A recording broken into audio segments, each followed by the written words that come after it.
Leonard. Innovation.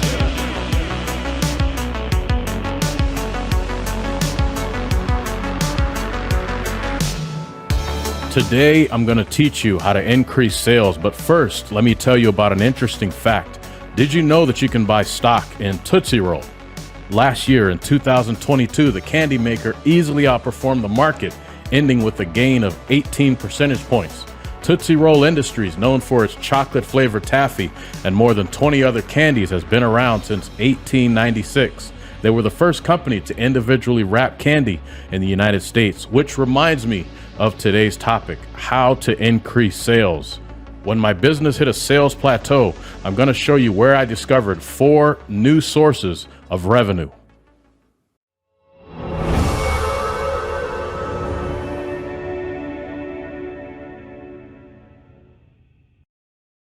Welcome to Leonard Innovation, where the focus is on entrepreneurs who don't come from wealth, but have the potential to be great. My name is Justin Leonard. Thank you for tuning in. Today's presentation is adapted from an article that I recently contributed to Entrepreneur Magazine.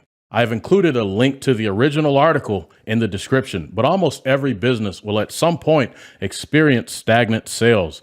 When this happens, it can sometimes feel like the only way to increase revenue is to take drastic measures which require more time and energy. It's not easy. Now, a lot of small businesses aren't trying to make millions when they first start out. They just want to be successful. If you look at a publicly traded company, their sales pretty much need to steadily increase over time. However, small business sales may stay flat for years. This is because there is no need or pressure to constantly increase revenue and profits. Small businesses aren't beholden to shareholders. But if you're trying to test the limits of what can be achieved, for example, maybe you're at 100,000 and you want to get to 500,000 or maybe even 5 million, then ideally you should have a strategy in place for how to increase sales.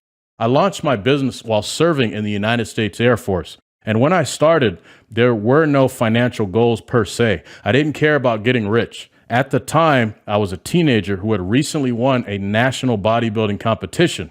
And when I won, there were people all over the world reaching out to me, asking for advice. I've always had a passion for helping others, but it got to the point where I was unable to help people individually, and I decided to sell an ebook. Over time, my business grew, and before separating from the Air Force, I was averaging about $300 per day in sales. Later, I began selling exercise equipment and sporting goods, and as time went on, I wanted to average $500 per day. I successfully reached that, then tried to grow the business to $1,000 per day. I achieved that, then felt it was possible to make $2,000 per day. Surprisingly, I did that. Ultimately, the business made it to an average of $3,000 per day, which was approximately $1 million annually. My approach was simple. Gradually try to make a little more money over time. But this is not always easy because, as I mentioned earlier, many entrepreneurs feel like they've reached their revenue potential, and sometimes finding creative ways to make even more money can be difficult. So, how did I do it? I found new leads. In addition to my own website, there were 4 sources of revenue that had a significant impact on my business.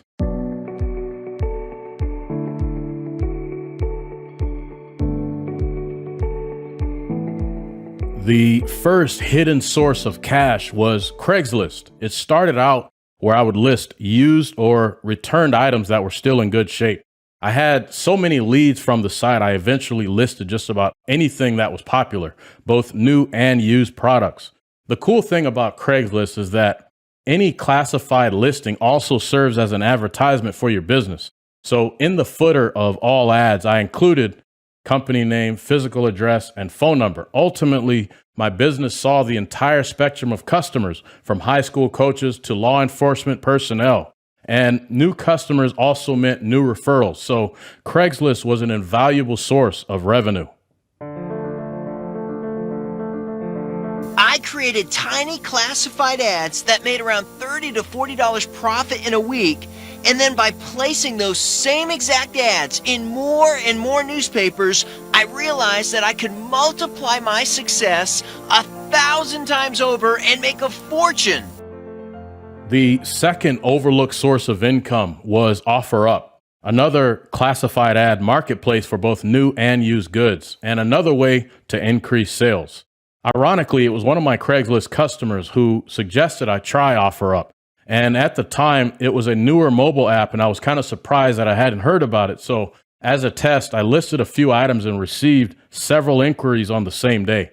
OfferUp also had a few features that gave it an edge over the competition by facilitating payments and nationwide shipping.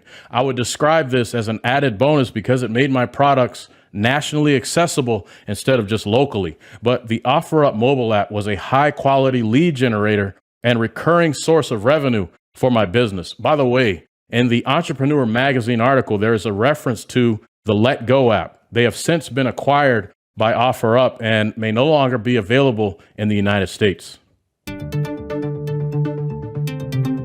And if that's not enough, out of my one-bedroom apartment, the third way to make money that I stumbled onto that ended up generating over $80,000 a week out of my one-bedroom apartment. The third hidden source of income was Facebook Marketplace. If you're an existing Facebook user, you can post just about anything for sale and have it shown to a wide audience. I estimate that there were no less than 10 inquiries per day for a given item. Now, here's what makes this and similar applications very interesting. As a dealer with an endless supply, I can sell the same item over and over. This is how to increase sales. So Facebook Marketplace was a decent source for supplemental income. Did you realize that there are thousands of small businesses that you could start up with hardly any money and make 5 to 10 times more than what you're making right now? The fourth and final hidden source of income was Etsy. This website features handmade, vintage, and craft supplies sold by individual sellers. You will not find classified ads on Etsy because they only sell new products, although new products are sometimes made with used or recycled components. But I discovered that certain fitness-related items, which I already had in inventory, could be repurposed and sold on the platform as craft supplies. Etsy's business model is similar to other sites that take a commission once an item sells. And because of the sheer volume of shoppers, I would have to say that Etsy was always a source for consistent, predictable revenue.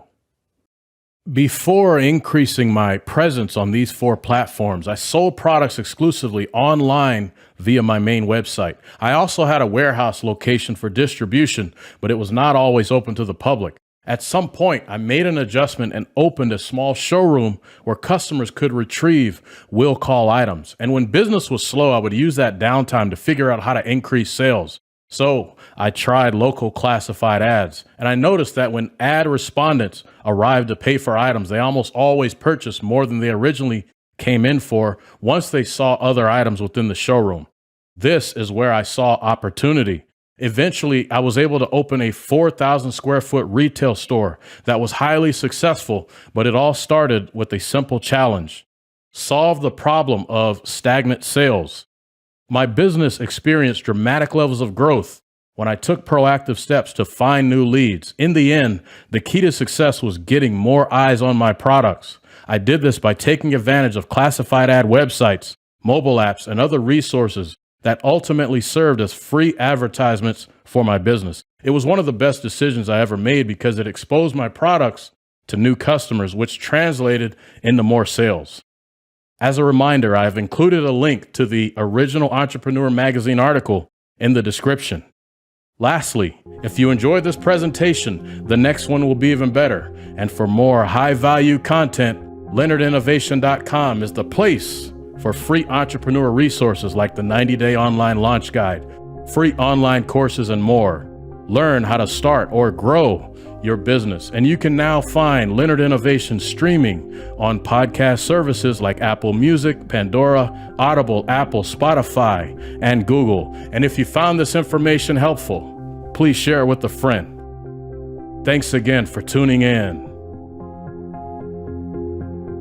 Millions Millions of people around the United States have started up their own small business selling some type of product or service, and now they're living their dream. So why not you? Did you realize that there are thousands of small businesses that you could start up with hardly any money and make 5 to 10 times more than what you're making right now? And I'm gonna walk you through and teach you every secret that I've ever learned that made me go from a 1-bedroom apartment to being worth millions by stumbling onto 3 different ways to make money. The first way to make money that I stumbled onto